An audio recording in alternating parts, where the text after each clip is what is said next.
You're listening to Chillworthy, a podcast where two best friends discuss mysteries, murders, and anything in between for your enjoyment. So if you're ready to hear some chilling and unsettling cases, you're in the right place. Happy listening.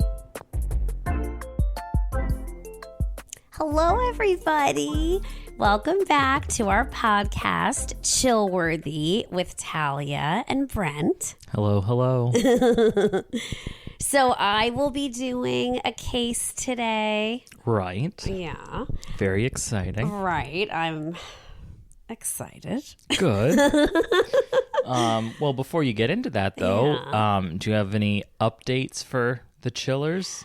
Well, I will keep my book information to a minimum. I will not bombard people like last time. Look, I mean, maybe some people like that. Well, maybe, I guess. One, I am about to start. I'm not even going to mention it. Two, Good.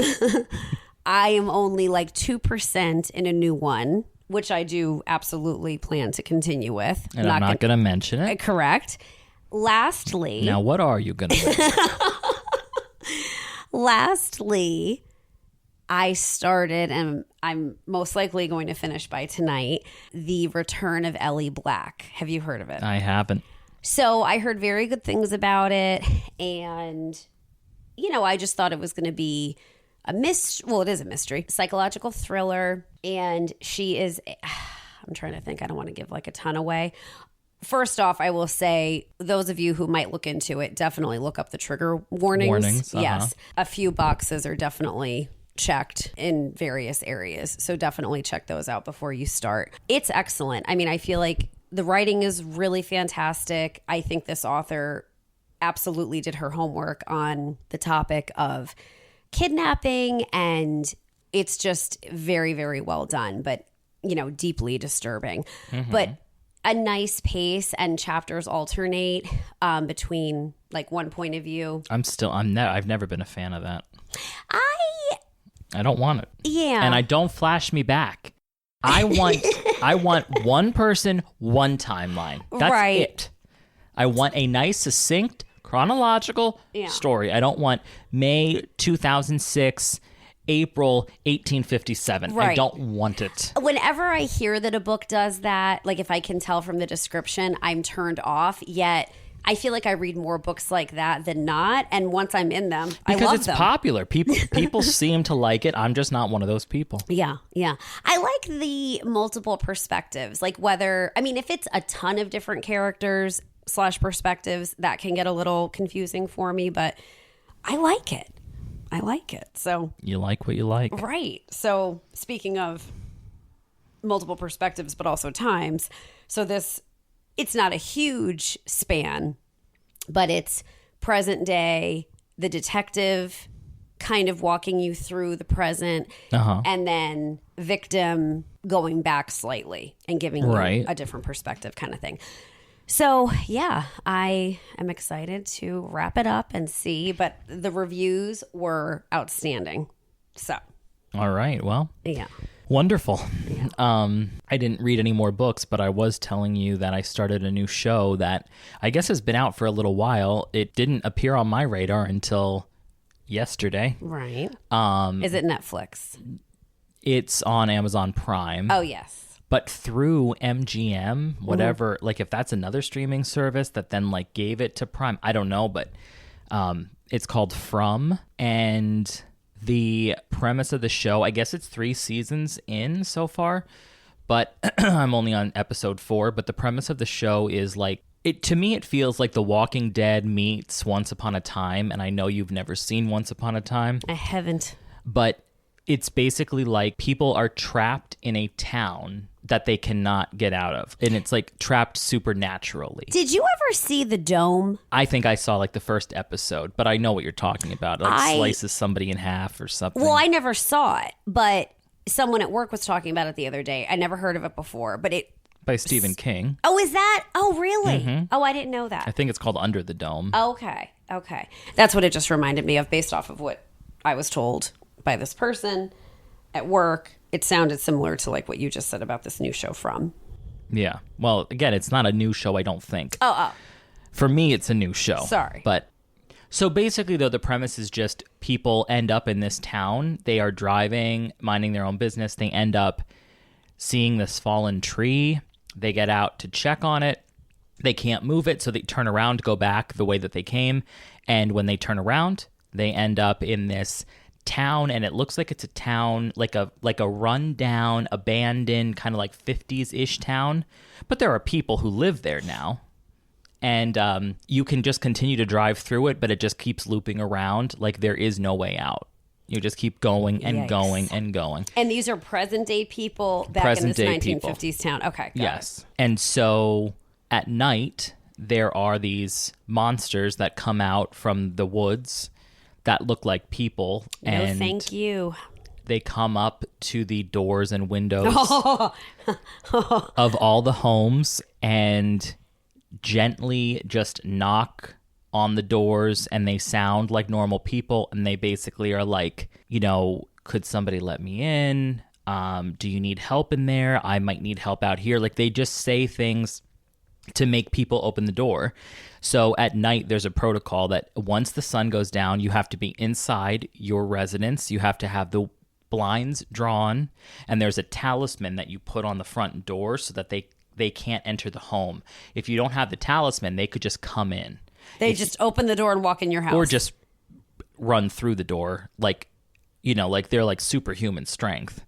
But if you have the talisman up, they can't do that. The only way they can enter the house if you have the talisman is if you invite them to enter the house. Did this protocol for the evening start because people died? Yes. They killed them.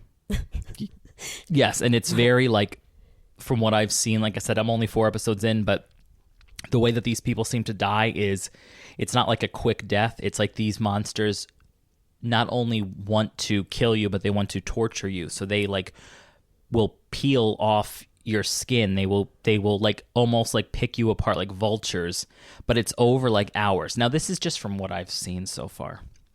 But the only other thing to note is that there's this weird dynamic between when you are a new resident and you arrive. Obviously, the original residents give you some time to cope with what's happening. But then after a couple of days, you are supposed to... there's this like ceremony where you stand in this field and all the people in this town come. And you have to pick between 2 areas that you're going to live in. 2 or 3. 2 or 3. Well, there's only 2. Right. You either pick the rock, which signifies the town, which is like, I forget what, like signifies like stability and trying to like plan for tomorrow or something. Or there's this other place in town called Colony House, which is like a really big kind of like rundown mansion. It kind of looks like the Munster house. Oh, I loved the Munsters. Oh my God, I loved that show as a kid. Who was your favorite character? I don't even know. Yeah. Probably Marilyn, which is outrageous. I agree. I know. It's stupid. But whatever, right. man. I liked the grandfather. Exactly. The vampire. Anyway, but Colony House is represented by a flower, and it says, like, live for today because tomorrow isn't guaranteed. And so that's the 2 different choices you have of, like, and I guess they get along, like, they tolerate each other, but they're not, like, it's like they're almost like 2 separate tribes of people in this town. So that's what it is.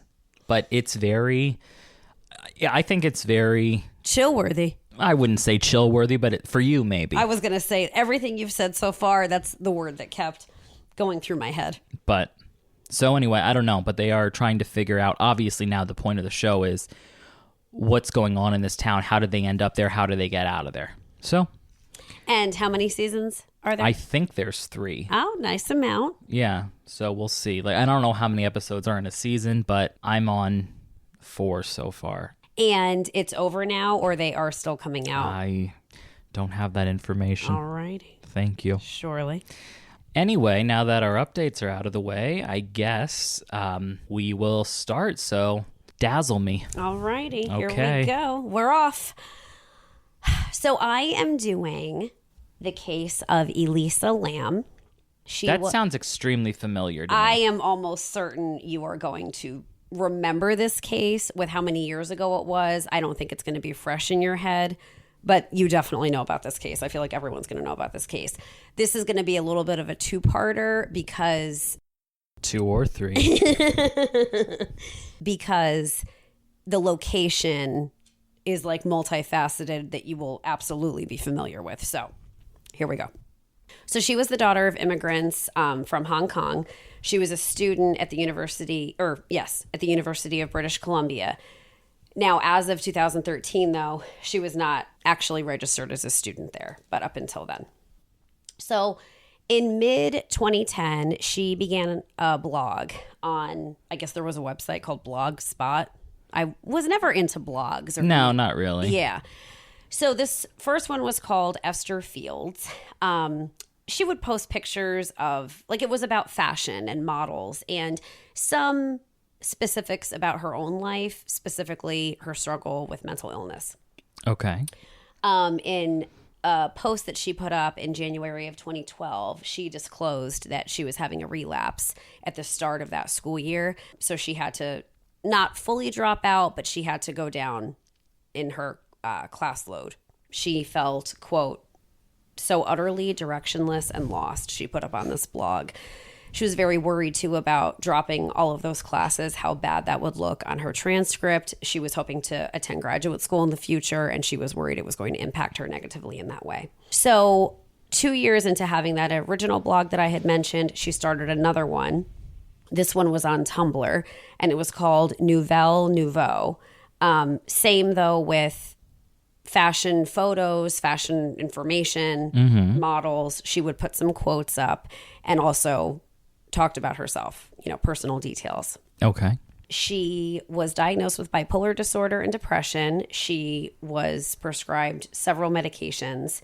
According to her family, she was very private about her mental illness in terms of specific ordeals that she went through as a result. They reported that there had never been any suicide attempts, no history of suicidal ideation. She did at one point go missing briefly. Obviously, they were able to find her. I don't know the circumstances of how long ago both how long ago from this time period or how long that went on for. But they said she struggled with maintaining her medications and actually staying on them. And when she would be off of them, she struggled with hallucinations.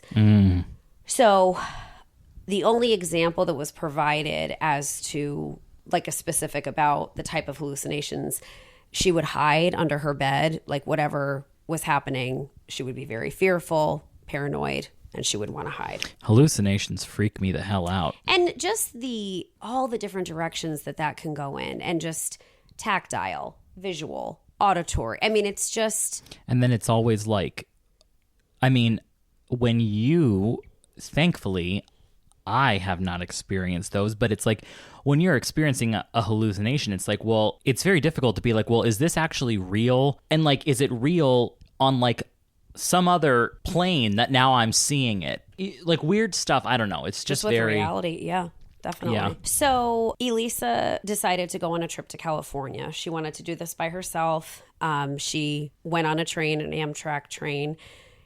She started at the San Diego Zoo. There were pictures posted to social media that she took while she was there. She arrived in LA on January 26th. After 2 days of being there, she checked into the Cecil Hotel. Hell yes. I knew the name. The name was just sort of somewhere in my brain, right, and right. I almost did this case. Oh wow! Myself at some point, right. But I haven't. So right. Well, but so it's a good one. It is. It's a good one. Those of you who aren't familiar, so if any of you have ever watched American Horror Story, Hotel Cortez, it is based off of the Cecil Hotel. So I thought it was a good season, not as good as Coven. Not as good as Coven. Of course not. Actually, while we're talking about this show, which we've never, as far as I recall, referenced it yet. We certainly haven't. On the show, on the podcast. Let's go down our favorite seasons. I have not seen them all. You have, correct? I think I stopped too. Oh, but you went farther than me. I went further, but Yeah. Just name your top 3, let's say. Asylum. That's your first. I would say it's... I'd like you to put them in order of most enjoyed. Come on, Come on. I think I'm going to say Asylum. Second is like a tie, I would say. Oh, no. What am I saying? No, I'm so silly. Coven. I'm so sorry. Coven. God, that's embarrassing. This is embarrassing. Most embarrassing. I know. Coven, Asylum, Freak Show. I loved Freak Show. And I would say probably third place is between Freak Show and the very first one with Connie. Yeah. Murder House. Thank you. Which is crazy that sort of is like something that would be especially scary to me, the location of that one. But that's the very, obviously, first one that I saw. And it's like nostalgic and lovely. And I thought it was so well done. But I completely forgot this. Ashley reminded me today. I couldn't finish Hotel Cortez. And I also couldn't could not even come close to finishing Roanoke. Oh my God, I forgot all about that one. There's no way. I made myself sick. All right, now you go. Yeah, I would say obviously Coven is first, then Murder House for sure. I thought they did that phenomenally. And then it's very difficult because Apocalypse was the continuation. I know, but I didn't care Coven. for it. And whenever I think of Freak Show, we must have watched that in the fall because I always get a fall vibe when I think back. Like it must have been cold out or cooler when we were watching that. I don't remember. But Asylum was not at all one of my. I remember you saying that. It didn't hit never, the same way for you. No. Yeah, I loved that one. So, yeah, I would say Coven, Murder House, and then what was the other one you just mentioned? Freak Show? Yeah, maybe, but I kind of want to say Apocalypse. Yeah, you did rave about that one. We watched that, I think, separately, or we started it. I couldn't get into it. You pressed on. Then I went back and watched it way later, and I just could not get into it. I think the thing that throws you about that is the first, 3 or 4 episodes have nothing to do with the rest of the show. And it's like, why even do this? So, yeah, that's the order for me. But I know that they even made American Horror Stories now.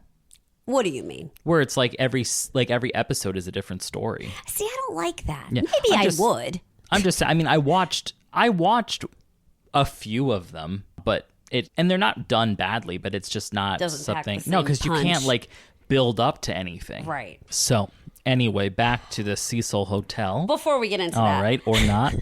Who are your favorite, repeat American Horror Story characters? What do you mean repeat? Like the character, not characters, but actors in American Horror Story. Like the different American Horror Story seasons that you have these repeat people. Who are your favorites or favorite? Well, I think it was always going to be Jessica Lange. Right. Her as the Supreme, not that I don't love... Sarah Paulson. Right, Sarah Paulson as the Supreme. I love her. Nobody, you just... No. When I remember that season where she's putting on her witch's hat for Halloween and she's just looks so freaking regal in the mirror and she's ready to go out and do some witchy kick-ass shit.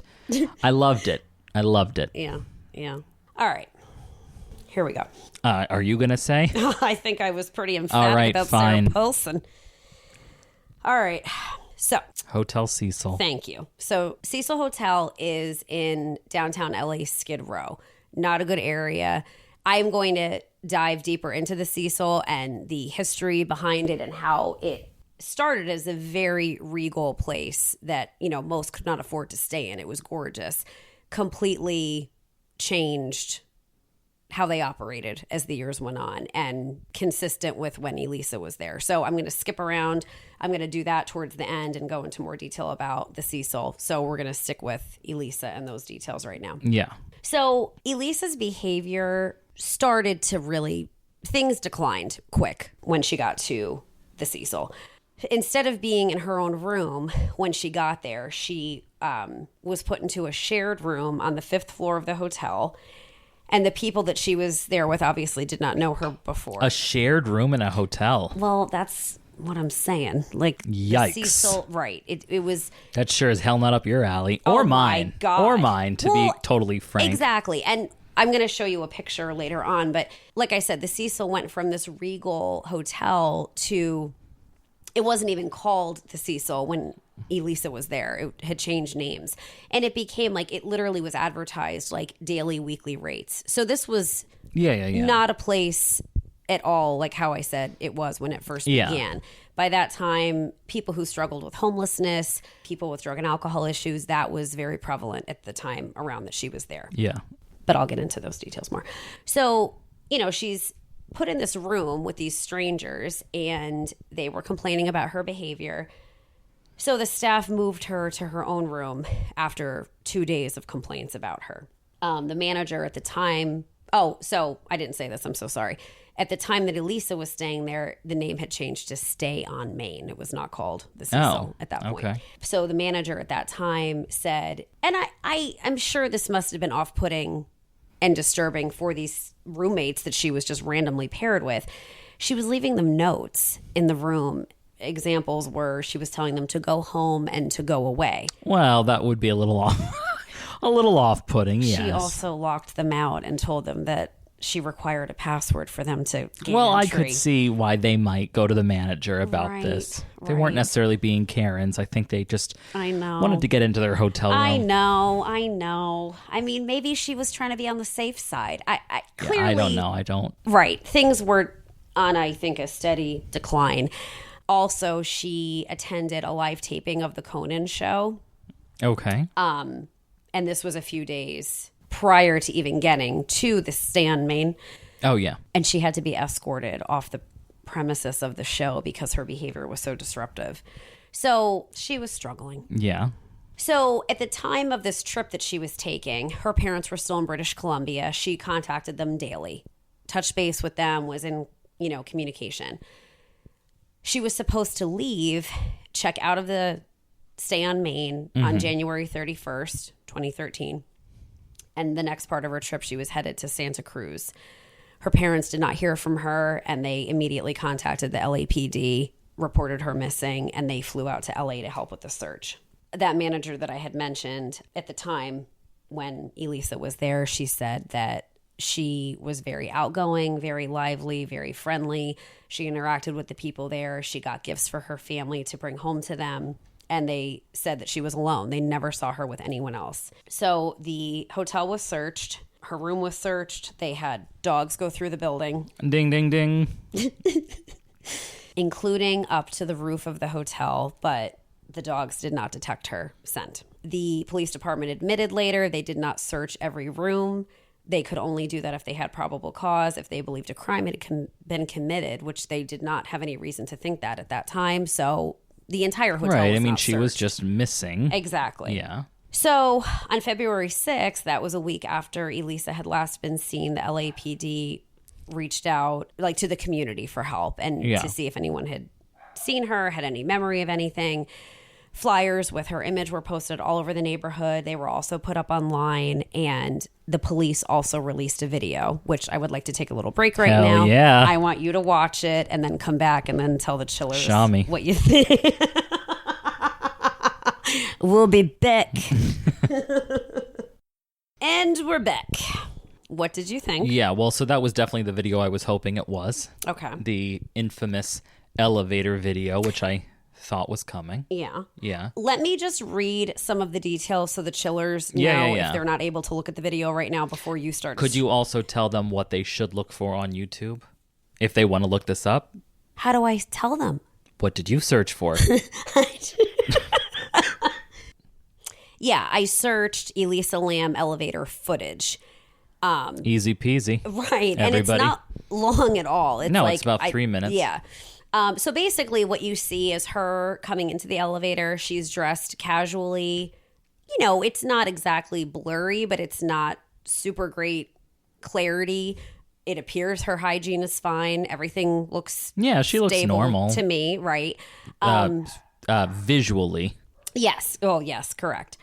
With her appearance. Right. Very quickly, though, she starts making pretty unusual gestures, movements. She's in and out of the elevator. I honestly get a very sort of, I wouldn't say relaxed, but like lax vibe from her, almost playful in some ways. Like she bops out of the elevator, she comes back in.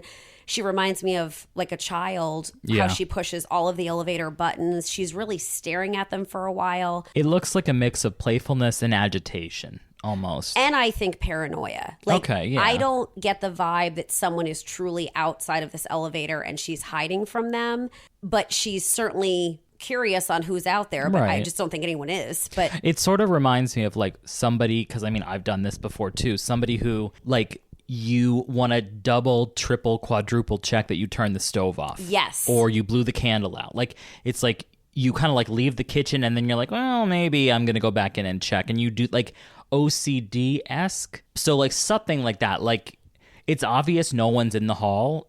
Or if someone is in the hall, they didn't scare her enough that she felt like she had to leave. She was just in the elevator and back out and stuff. So I feel like that's what it reminds me of. Like you're double checking you locked the front door. Yes, good analogy. It ends up staying open for a considerable amount of time. You commented on this as you were watching. Yeah, it stays open forever. Right. And I'm, the way she's scrutinizing these buttons and you see her pushing them all, you can't tell exactly, is she pushing the ones that light up with like a floor number? Is she, I assume she didn't pull the emergency thing in it because no one was coming to her aid and nobody reported that had happened, but maybe she did do something that caused it to stay locked and stuck and not go. I mean, of course, those elevators do have the door open button. Well, also, I'm wondering with how old this hotel, this building, this was before it was renovated. So I'm wondering, too, like how old fashioned basically were the buttons and the mechanisms in this elevator? Yeah. I have a comment quickly. Yes, please say it. I don't know where or why I saw this, but speaking of elevators, just a little fun fact. Yeah. I saw yesterday on some video they were speaking to I want to say Japanese actor. I don't remember his name, but he's in movies here as well. And he was on a talk show and they said, what are two things that they have in, and like I said, I want to say maybe it was Japan. I don't know. And since I don't remember, we're just going to go with Japan. Okay. The point is, not so much where, but the point is what? That he said, elevators there, when you get in them and you press 3, they light up. But he said if you made a mistake and you actually want to go to 5, you just press 3 again and it cancels it. I wonder if that is all elevators. Well, it's not. That's the thing. That's why he said. That's why he brought it up. Right. I'd like it here as well. But isn't that nice? You're on a 16 floor building. You hit the wrong button. Whoops. You don't have to go there if you don't want to. I just thought that was great.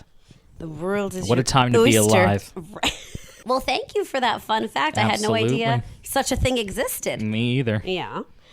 All right. So when the police released this video, hoping that it would, not necessarily shed light, but get someone to, like a witness come forward, something. Mm-hmm. Several theories emerged because the video drew worldwide attention.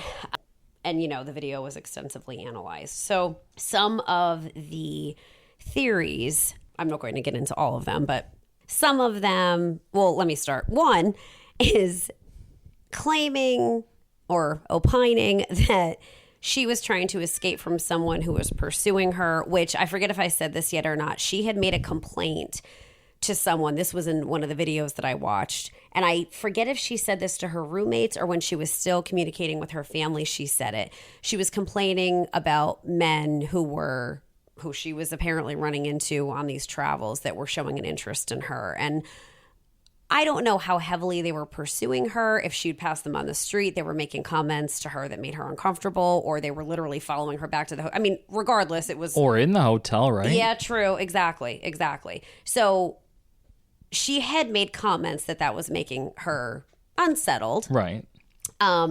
So the theory that how we talked about the elevator just stays open and won't move... Mm-hmm. One of the theories is that she was trying to get the elevator car to move so she could escape whoever this was possibly pursuing her out in the hallway. Well, I got to say, she wasn't doing a great job. If you're standing She's not in the jumping. track of the elevator door, no. Yeah, I think that's a weak theory. So there's that. Others suggested that she might be under the influence of a drug that was making her act peculiarly. But her autopsy did not, I believe, if I remember correctly, it was like trace amounts of alcohol, no drugs, also not all of her mental health medication. Some were in her system. Right. Which, Some I mean, were not. that sounds reasonable to what we're talking about. Absolutely. Right. The fact that she was diagnosed with bipolar disorder, when that came to light, a lot of the theories went into that she was having some sort of a psychotic episode, was hallucinating, and that led to her behaving in the way that, you know, you can see in the video. So another theory that I'm hoping you can shed light on, because I don't have it in my notes, but I watched it in one of these videos when they were going over this case. They were saying how a big theory that was swirling around was that Elisa was participating in elevator games. Uh-huh. And I know nothing about it, so if you could Well, please I don't help. know a lot. I don't know a lot about it, but I think actually American Horror Stories did one on this. I'm almost sure it was that episode. There was an episode of it. Well, and I love, like, you talking about it today, I think is key, because the comment you made while we were watching the video just now, from your knowledge of it, you said, like, that is not what she's doing.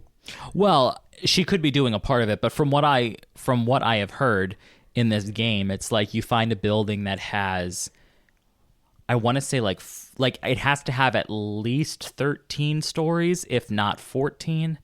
And then there is a very specific, you have to do like a sequence of events. You have to get in the elevator. You have to go to the 4th floor. Then you have to go to the like 7th floor. Then you go back to the 2nd floor. And then it's like the next time when you hit the button 11, when you get to the 11th floor, a woman will get on with you. You're not supposed to look at the woman. You're not supposed to make any kind of comment or talk to the woman. You know, the woman will then get off on the next floor.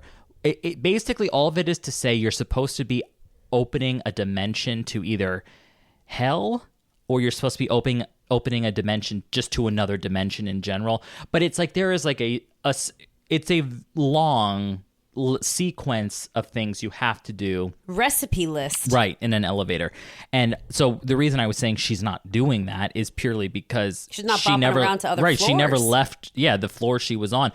Because we don't know how many. The only thing literally is if she was on the very last step, where now she thinks she opened this portal to another world. I guess maybe it's not. Maybe it isn't hell. Maybe it's just another world. I don't remember. But so there's that. Well, that then makes me think, like, watching, I have no idea what I'm talking about, but I maintain what I think most likely was going on is some sort of, like, she seemed to be hallucinating to me and reacting to whatever she was experiencing. Especially there's a part where she's moving her arms in a way, sort of looks like a very gentle dancing, but also looks like she's almost ushering someone by. Like or she's in, like, kind of when people are in a conversation and they become very animated with their hands. I mean, I thought she was moving her hands kind of creepily from my perspective. I don't know. They were like out, like claws. I don't know. I guess the reason I don't think she was at the last step of the game was because in the very beginning of the video, it shows her like she's arriving at the elevator, not like she just stepped out on the other side of it. It looks like she's getting on it for the first time. Right. Yes. So that's why I don't get the vibe. And plus, if she has known mental health issues and she's off her mental health meds, I don't think she needs a game to necessarily think she's in another dimension at that point. Good point. So, You're right. You know, but anyway, that is, like I said, I don't know much about it, and I would never be playing that effing game. I have never heard about this whatsoever. I'm very, like, intrigued by it. I feel like I'm open to the possibility, but also... Well, you're sick. Well, but I also am like, that's not real, though. Like, it wouldn't happen. So, like, let's do it. Let's give it a shot. Yeah, let's. Right. But you know what it reminds me of? The game when we were kids... What was it? Scary Mary or something? Bloody Mary? Absolutely. That game, I have never done it. I sure as hell have. I've done it as an adult. You are disgusting. Well, I don't know if I do it right. You better have never done that in this household. You haven't. Of course you haven't. I haven't actively, But I will... What, you just accidentally say it? When I've gone in to pee in the middle of the night, if that's ever happened, I always think it when I'm standing in front of a mirror at night in a bathroom. There is something sick always. with you. This is brand new information. Well, I've never told anybody before. Yeah, well, there's never been an opportunity. As a child, I'm you've literally never done it. No, absolutely not. They used to try to like some of those little like the people in school, those jackasses would try to you're in the bathroom and then they'd be like, let's try that. During I'd be the day? Right, but in a school bathroom, there's rarely any windows. Darko, yeah. I thought, get me the F out of here. And of course I left immediately. No, never. Mirrors, I've said this. Mirrors, I don't go for mirrors when it comes to that kind of stuff. Like, no, don't shaw me. I don't like it.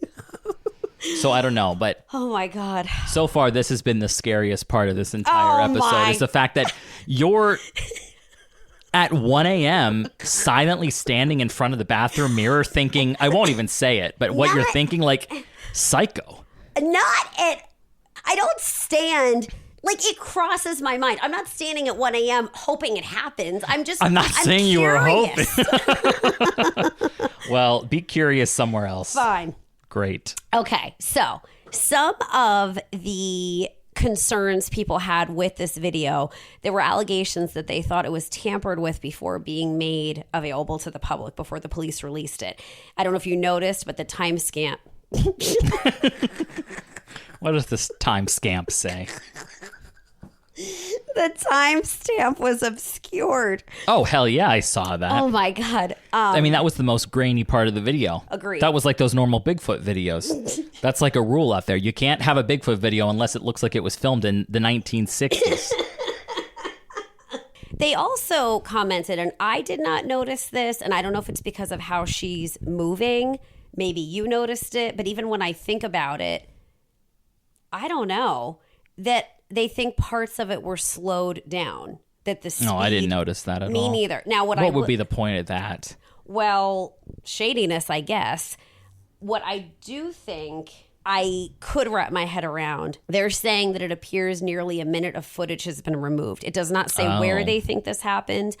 The theory is that it was done to protect the identity of someone who would be in the video, whether they were related to any of this, as in related to her disappearance, right, or to just protect their identity, that they were another hotel patron, and which I'm thinking, well, my God, blur out their face then, for God's sake. Don't cut the video, right? And then I'm thinking, do they? What if it's the woman from the game I told you about? I mean, that would be interesting information to have. It sure would. I don't know if they meant that the police department did this before they released the video, or they're saying that the hotel staff did it. I mean, I'm assuming the hotel staff was not equipped to slice and dice the video like this, but what the hell do I know? All right, so this video was released by the LAPD on February 13th. I forget if I gave that date when I first brought this up. She disappeared, or I should say last known sighting / disappeared, January 31st. They waited until the 13th of February to release it. Still nothing. Like, that did not help them with any tips. No one came forward with any information. Extremely, extremely unfortunate. Mm-hmm. What I'm about to say is extremely unfortunate. Well, it all is so far, but yes. Absolutely. So, guests at the hotel started complaining. I thought you were saying guess. I was like, all right, what? So, guess at the hotel, what happened? So guests started complaining about the water. Hell yeah. I mean, this detail... And now that's Chillworthy. Absolutely. And you obviously remember this right off the bat. I did not remember this detail. It's ingrained in my memory. Oh, my God. It just... The fact that... Who knows how long it was even going on for when you're thinking of... Which I didn't even say what it was yet, but we'll get to it. But this happens... Let's not get ahead of ourselves. Right. But here I go. This happens the 31st. We're now at the 13th. So 2 weeks. Simmering and cooking and marinating. Like gumbo. Exactly. Right. Exactly. And when, even prior to these people noticing these red flags that I'm about to mention, it was all happening already, whether they detected it or not. Absolutely. So disturbing. And then I'm thinking too, what was the way this hotel now that it's Stay on Main, is described. Were these people even being heard? Or how long were they complaining before something was actually done and that they looked into I feel like this? the chillers are thinking, Talia, what is it? I know. I'm sorry. So, Madam, what is it? guests started complaining that their water was colored black, tasted very unusual to them, Goodness. and very low water pressure. Multiple complaints on this. So this poor soul, Santiago Lopez, who was a maintenance worker there, on February 19th, he is the one who discovered Elisa, and she was in one of the water tanks that was on the roof. This water tank provided water to the guest rooms, the kitchen, and the coffee shop that was located in this building. I bet. So just horrifying. One, obviously, that Elisa was deceased. Just a total travesty. And then health-wise, what that meant for these poor people. I'll say. I mean, it's just horrifying. So, And I mean, that must be, I'm picturing the visual of this man climbing up that little ladder. well, actually, I'm glad you just said that. Please go back into what I sent you. All the way down, I have the picture of when, I don't know who, but I don't know, if the police department, I guess, hazmat, who came in to find her. Okay. put them I all remember. Yeah. This is what I was picturing. Yeah. But I just, that visual of this man climbing up this little ladder to get to this water tank and lifting up the lid where it's, and you know my feelings on dark water. And she was lying face up. Right. Oh, I mean, no. She was naked. The clothing to what, like the clothing that you see in the elevator video that she was wearing, it was like a reddish jacket. She had her Right. shorts on. Flip-flops, I believe. Correct. They were all also in the water tank floating. All of her belongings were coated in a sand-like particulate, which I'm assuming was some sort of grit that was just in there. I have no idea. There was really nothing. It didn't sound like anyone was necessarily suspicious of whatever this... Spit spot. suspicious of whatever this matter was. Her watch and her room key were also found with her floating. Was anything, maybe you don't know this, but was anything actually left behind in her room? I don't believe... Well, it's a little hard to answer questions like that, isn't it? when I put you on the spot. Absolutely. I even did what you do. And maybe you don't know. So... No, but I was just wondering if, like, because it sounds like a lot of her stuff ended up in with this water her. tank. Exactly. So, like, that she had it on her. yeah. Oof. The only thing that it talks about that was found among her belongings in the room were prescription medications that were consistent with some of what was in her system that toxicology showed. Gotcha. Yeah. Thank you. Surely.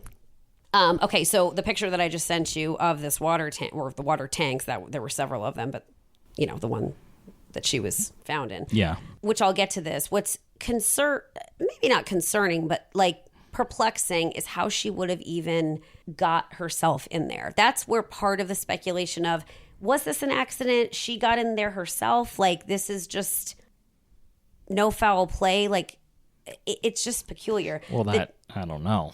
The tank was drained and cut open because the maintenance hatch that she would have had to get herself in was too small to accommodate the equipment to remove her body. I understand the equipment is far larger than her tiny little body, but I don't know. It just, what a trek she went on. And who knows if she was hallucinating, what was causing her to go out on the roof. But that was another thing. And I forget if this is in my research or if it was in the video that I watched. There was criticism over she should not have been able to get up there because of the keypads. I think you had to like scan or something about staff only being able to get up there. But after this happened, multiple other hotel patrons ended up on that roof. Like, they did find ways. So clearly it was not foul proof. People, when you say ended up there, you're not talking like they were like roadies, or not roadies. What is that? I'm imagining on Independence Day when they go up on the roof of the Empire State Building for the aliens. Well, the people who like want to see the spot, like they're No, I like, didn't get that impression. I got it Okay. like they're fiddling about. They well, I guess they could be living at the hotel, staying at the hotel, whatever, and just wandered up there because right. she Not was able like to, they so why wanted don't to. we? They wanted to see Not a the voyeur. spot where it No, happened. that's not the vibe I got. Yeah. So her body was moderately decomposed, bloated, obviously, because she was in a 1,000-gallon water tank. There was some marbling evident on her abdomen, and skin separation was evident. There was no evidence of physical trauma, sexual assault, or that she had committed suicide. And like I had mentioned, the toxicology report showed traces of her prescription medication, and they were meds that were consistent with what was found in her belongings that were actually in the room. She also had Sinutab and ibuprofen in her system. Very small quantity of alcohol, 0.02, was present, but no recreational drugs at all were in her system. And I think I also touched on this before. The investigators had said the concentration of the prescription meds in her system were such trace amounts, they felt that she was probably under-medicating herself. Oh. Like I had said about questioning like how exactly she would have gotten in there. So the police did not, like after they had determined the cause of death, did I actually even say that? Accidental drowning, did I say that yet? I don't think you use those exact words. Okay. So wait, you are saying that that's their number one theory, she did this to herself? That accidental drowning with bipolar disorder is a contributing factor. Yes, wow. That is how they ruled it. Yep.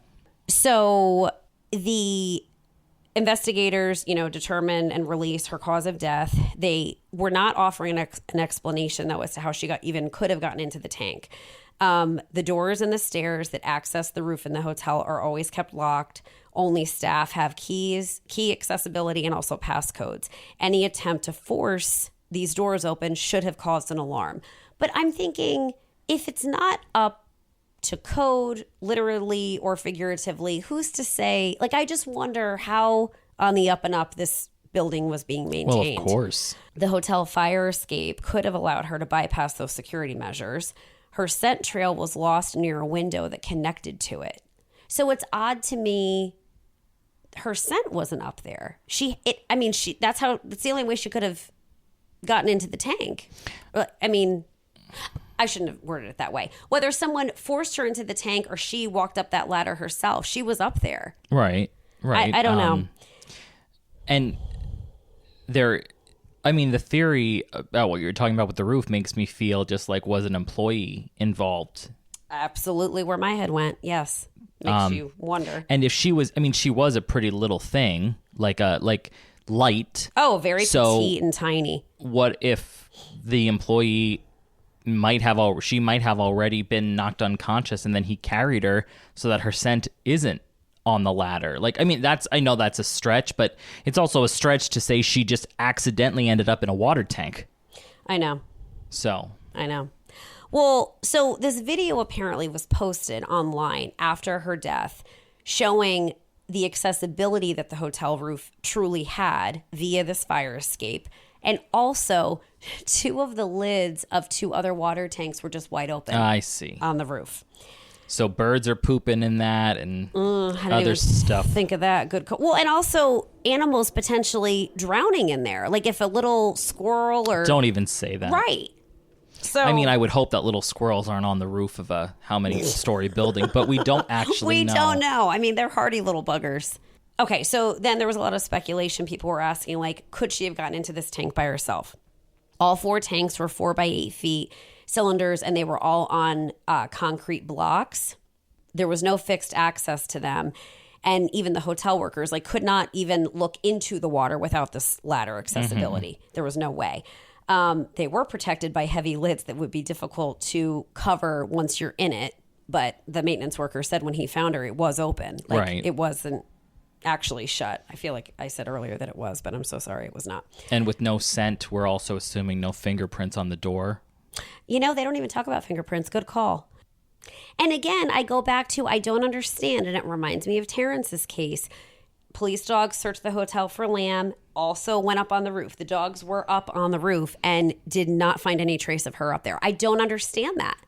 I don't understand. You've said. Well. Yeah. Well, the only difference is that we know for a fact she was up on that roof because her body was there.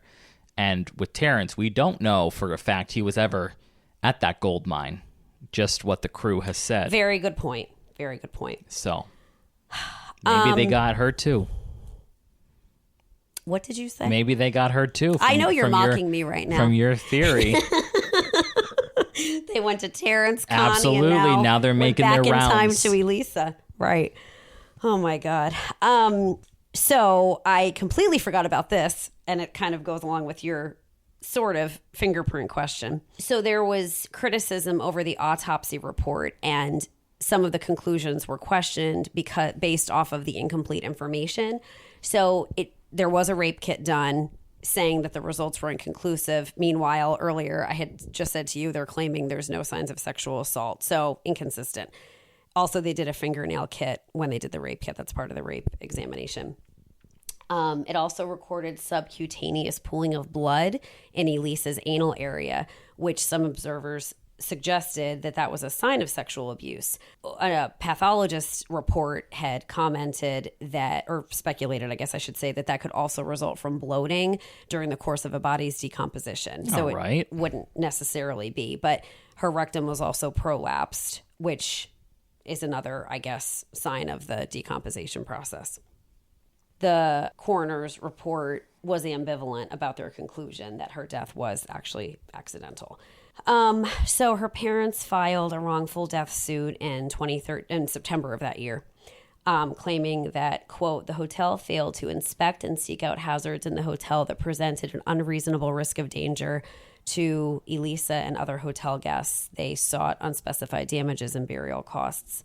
The hotel argued that it could not have at all reasonably foreseen that she would have gone into these water tanks, and they had no clue still how she even got into it, and no liability. I mean, I can see both sides of that argument. I mean, one doesn't necessarily put a no swimming sign on a water tank. Right. But. Well, and if the access was supposedly so protected as they claimed it was, that only staff could access it, I guess, I don't know if that's still technically like you're being negligent, because you should be sort of taking that possibility into consideration, I guess, to keep the guests safe. I don't know. Yeah. But ultimately the suit was dismissed in 2015, 2 years later. Oh, okay. So that is basically it. I found, I guess there is a Netflix documentary. I saw that when the video. Did you watch it? No. The video that you sent that we watched, I looked at some of the comments and it said, who else is here from the Netflix documentary? Because I guess there's a part where they speak of the video. And the comment made it sound like they didn't actually show the video on Netflix, because he said, who is here from the Netflix documentary? Yeah. I wonder why they do that. Who the hell knows? Yeah. But that came out in 2021 in January. It was a 4-episode docuseries. It's called Crime Scene: The Vanishing at the Cecil Hotel. And it ended up premiering on February 10th of 2021. So that is all I have on Elisa. I just want to talk a little bit about the Cecil Hotel itself and the history. So it opened on December 20th, 1924 as a luxury hotel. Unfortunately, during the Great Depression, it greatly declined, and then going forward in subsequent decades. In 2011, they renamed it Stay on Main, which was 2 years prior to Elisa staying there. Sounds a lot less regal. Right. Oh, and actually, I don't know if I sent it to you yet. I have pictures so you can see. I don't have pictures of like the inside. That's on some of the videos that I found. And so this one reporter, I watched a video, he went in, and no effing thanks. It's very sad, like very, very sad. But just so you get an idea, the first picture I'm about to send you is what it originally looked like. Second picture I'm sending you is just the outside of it, which I'm sure you've seen, and you can't really see much. But my point in adding that picture was so you can see how it's being advertised as clearly not a luxury hotel anymore, but like a by the day, by the week sort of place. Oh, wow. Yeah, that's quite the difference inside looks gorgeous. Oh, it does. In the top. But that's an old picture, or that's how, okay. Well, yeah, that looks, a nice place to be. Yeah. But takes such a kind of like, I was going to say a nosedive, but I guess not a nosedive, but a dive of sorts over time. And the fact that the other picture you sent me, you can literally see the water tanks hanging out up there. I know. Crazy. I know. Oh, and I guess you would be able to tell. I was just about to tell you 14 floors. Thank you. Yes. Wow, you're like me. You're proactively answering my questions. Oh my God. But I mean, just so you also get an idea of the size, it has the capacity for 700 guest rooms. So this is like a monster of like a commute, like a little town in itself. Right. So what's bothersome about this hotel, and it's, I think so much is really borrowed for Hotel Cortez, is some of those storylines go into, like, the Cecil has a terrible history then once it kind of takes a dip. Yeah. And how many suicides and unnatural deaths have occurred there over the years. So, like I said, in 2011, renamed Stay on Main. Elisa was there in 2013. Renovations actually started in 2017. The COVID pandemic halted all of that, and they ended up getting, well, they actually were temporarily closed.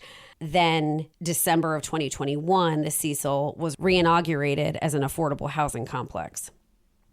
So the LA Times. So wait, you're saying people live there now? Yes, but it's still not ideal. I'm not saying it's luxury, but I'm saying it's not just a hotel now. It's a... Well, when you said an affordable housing... I know, but they're still referring to it as a hotel. I thought it might have been half and half. Like, you could still rent a room there, but there were other floors potentially that actually were apartments. But I mean, I have no idea. Yeah, you're probably right that it's more of that mixture. I mean, how I was saying that things are still not great. So in 2023, the LA Times came out with an article. So they went in and got their eyes on things and took pictures and said it was completely run down. Now, mind you, this is after it was allegedly renovated and things were slightly on more of the up and up. The conditions included black mold that was clearly visible, vermin infestations, water leakages, graffiti, vandalism, and unsanitary communal amenities. So God only knows what the bathrooms look like. Many of the low-income residents were former Skid Row homeless individuals that were requiring ongoing medical, mental health, and substance abuse treatment that were not necessarily being prioritized while they were living there. So actually, to go back to your earlier question, and I just found it in my research when you had asked about hotel versus is this affordable housing, what's going on. So it did reopen back to the December of 2021 that I had started to say, it reopened as an affordable housing complex operated by the Skid Row Housing Trust. And it was a facility. It was obviously the same building. The facility was going to provide affordable living accommodations for 600 low-income residents. So they had to qualify for this. And not just 600. I know. Wow. I know. Which, even that, when you think about it, especially, what did I say? There were 700 guest rooms prior to it becoming this. Who knows what they did inside and how I don't know. Unless they were studio apartments, because that would make sense. And 600 rooms for a person, and then they still had 100 rooms left to rent out. But like, how close quarters? I don't know. I'm just saying. Yeah. I have a feeling with how you've described this place so far that they weren't going in to give everybody a luxury massage. I was going to say home, but... Oh, sorry. Sure, a rub down as well.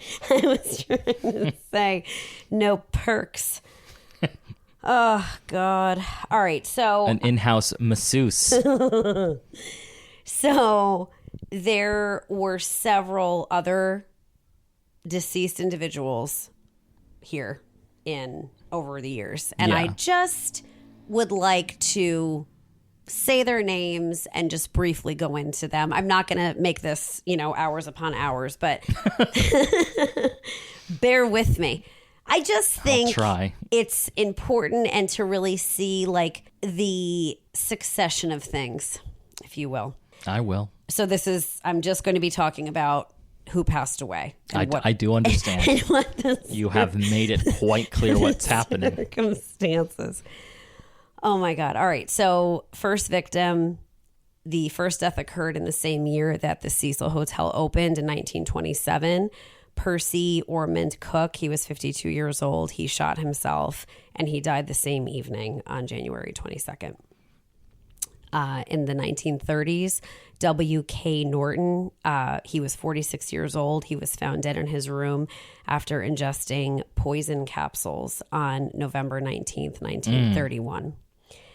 Benjamin Dodich, he was 25 years old. He died from a self-inflicted gunshot wound to the head, and a maid found him in September 1932. Okay, well, there seems to be a theme here. And just, yes. I mean, well, and that video that I keep referencing, well, I watched two, but this one in particular that I watched about this, the man who physically went in there and he talked to some of the current residents, and he said you can just immediately feel walking. I mean, obviously things are not great there, so there's that sort of darkness hanging, but he said you could just feel kind of like, it reminds me when this obviously doesn't happen to everybody, I guess, but if you're going into somewhere that's haunted, and even not haunted, I guess, but you just have that feeling, that comes over your body, that heaviness. And of course, I mean, obviously, like that kind of energy has to leave, whether you want to say residue, I guess I should say those types of acts have to leave behind some type of energy. Absolutely. So, yeah. Former Army Medical Sergeant Lewis Borden, he was 53 years old. He died in his room there in late July of 1934 by slashing his own throat with a razor. Oof. Awful. All men so far. Yes, well, that's about to change, my friend. Okay. In 1937, Grace Magro fell from a 9th floor window. And she fell? They could not establish. You are on it today, man. Well, I was going to say, because then it breaks the other pattern. Well, so far, all of these have been suicides. True. Well, and men. The other common theme, especially as the years go, are these falling from the window situations. Yeah. And that what I was about to say with Grace is they were never able to establish the cause of death, whether suicide or foul play. It's fine. Another military person, Roy Thompson, he was a U.S. Marine Corps fireman. He was 35 years old. He jumped from the top floor and was found on the skylight of a neighboring building. Did you also notice the ages? They're not old. Right. And then another military person, Navy officer, Erwin Neblett, he was 39. He was found dead in his room after ingesting poison in May of 1939. Now we're in the 1940s. A teacher, and that's another theme, this poison ingestion. They don't say what kind of poison? No. The one said poison capsules. These last two are just saying ingested poison, but not the specifics. Okay. 1940s now. Dorothy Seeger, she was 45 years old. She was a teacher. She ingested poison while staying at the hotel. A report by the LA Times described that she was near death when she did this. So apparently they're not even sure on when she exactly died. They weren't able to conclusively say, but it was suspected it was January 12th of 1940. So I guess they didn't actually find her body right away. Another Dorothy. So now we're in 1944. Dorothy Jean Purcell. She was 19 years old. Trigger warning for this next one. It's involving a child. She gave birth to a baby and she threw the baby out of the window. Holy shit. She maintained that she thought the baby was stillborn, which is why she did it. But I thought you were going to say possessed. I thought that would, I don't know why that came to my mind right away, but well, so she said that she did it because the baby was stillborn. The coroners determined the baby was actually still alive and they charged her with murder, but she was found not guilty by reason of insanity. November 1947, Robert Smith, 35, he died after jumping from one of the 7th floor windows in the hotel. 1954, Helen Gurney, 55, jumped from a window on the 7th floor right out of her room, and she landed on top of the Cecil Hotel's marquee. Do you think this is why most hotels don't let their windows open anymore? I have always thought that. Not because of the Cecil, but just in for general. Suicide, Yeah, absolutely. yeah. I've always thought that. I hate that you can't open them. Yeah, exactly. If I'm on the 18th floor, I want some breezes up there. You're not getting it. You're damn right I'm not. For your own good. All right. 1960s. Julia Frances Moore, 50, jumped from her 8th floor window on February 11th, 1962. Pauline Otten, 27, she jumped from her window on the 9th floor after she had an argument with her estranged husband. That was on October 12th, 1962. She landed on a pedestrian, killed him instantly. Now that's some bad luck. As you would say, wrong place, wrong time. Absolutely. I'll say. George Giannini, he was 65. That is Horrible. who she landed on. And then in 1964, hotel worker Pigeon Goldie Osgood was found dead in her room. She had been raped, beaten, and stabbed. They never determined who her killer was. On December 20th, 1975, a woman who they were never even able to identify jumped from her 12th floor window and landed on the Cecil's second floor roof. She had registered at the hotel under the name Allison Lowell. She came to the hotel on December 16th. Like I said, she passed away on December 20th, but they weren't able to verify that that was actually like a person who had been reported missing. They couldn't find any identification. So not sure if that was her actual name. And then a man, also, his identity was never able to be established. He was found deceased in the alley behind the Cecil on September 1st, 1992. Authorities believe he either fell from the window on the 15th floor or he intentionally jumped or he was pushed, but they were not able to ever identify him or determine if, foul play was involved or what the circumstances were. And then after that, the next one that I found was Elisa in 2013. So another notable thing about the Cecil is serial killers stayed there. Now, it's not believed that they actually committed any of their murders at the Cecil, but that they did stay there during the time. Richard Ramirez, who was the Nightcrawler, known as the Nightcrawler, and Jack Unterweger. They both stayed there. Well, why the hell wouldn't you? If you're obsessed with death and you want to stay at a death hotel. And that you can apparently just kind of lay low, like fly under the radar. There was so much going on there. I feel like it was easy to sort of lay low, like I said. And that's all I have. Wow. You look deeply disturbed. It's just, yeah. Yeah. So that's all I got. Well, good job. Thank you. Absolutely. Thank you. Unrelated, but just something that came to mind. One of the victims you had mentioned, this like registered in my head, but I don't know if you saw, this was only like a couple of days ago. There was a news thing going around about a woman who was a Wells Fargo worker. No. Did you see this? She died and no one found her at her cubicle for 4 days. I'm sorry? Right. I mean, were the walls of the cubicle that high? I don't think so. Get the hell out of here. I'm telling you.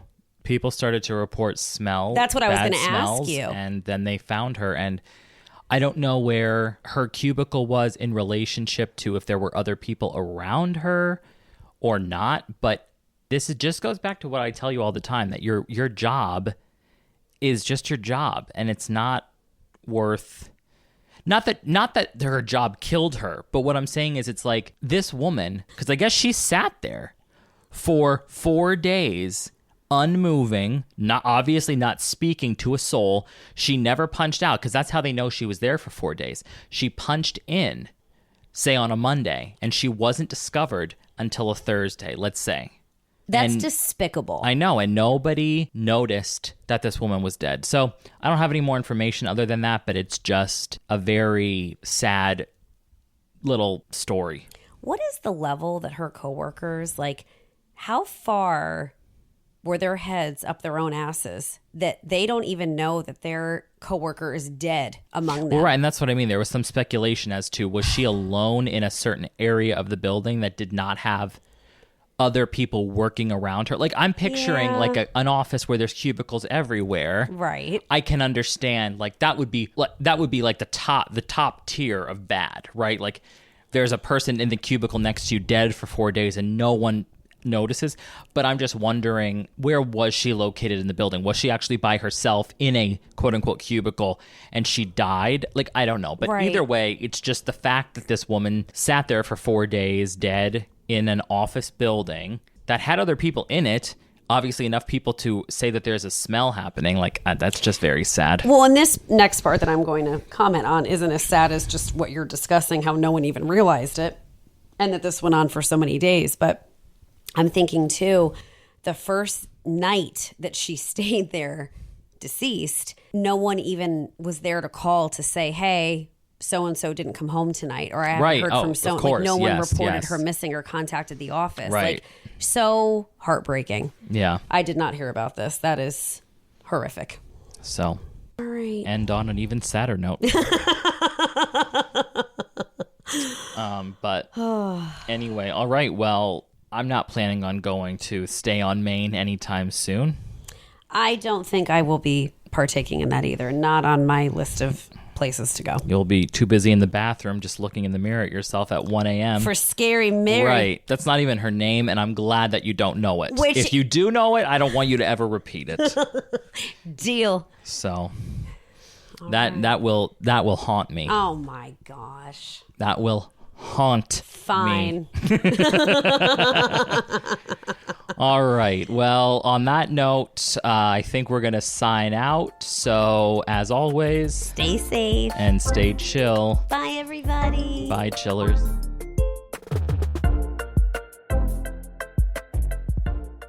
You've just listened to Chillworthy. Thank you for joining us on this latest episode.